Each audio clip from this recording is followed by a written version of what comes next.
In this lecture, I have got some important points that you need to remember while practicing.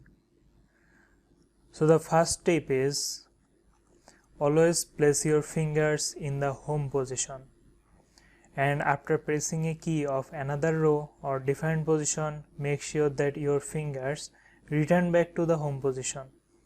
It is very important, especially when you are just starting out. It will be very difficult to do that, but you have to do that anyway. You need to unlearn everything you have been doing while typing before. The second point is avoid looking at the keyboard. At first, you will have the desire to look at the keyboard while pressing a key, but don't do that. Don't look at the keyboard. Guess the position of the key, then press it. If it's wrong, then do that again until you got the right key. Keeping the fingers in home position will help you to do that. The F and J key has a slight impression on it. You can feel it by touching. Put both your index finger on those keys.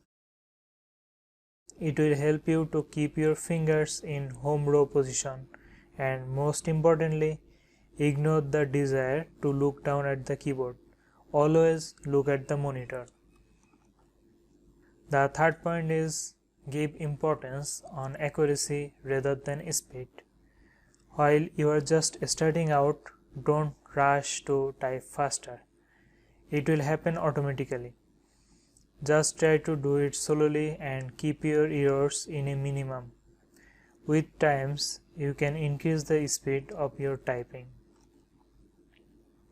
And even if you are in a hurry and you haven't learned task typing properly yet, don't revert back to the way you used to type.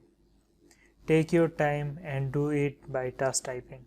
Otherwise, it will affect your muscle memory, and we don't want that to happen. Always try to remain relaxed while practicing. Keep your shoulder and hand muscle relaxed.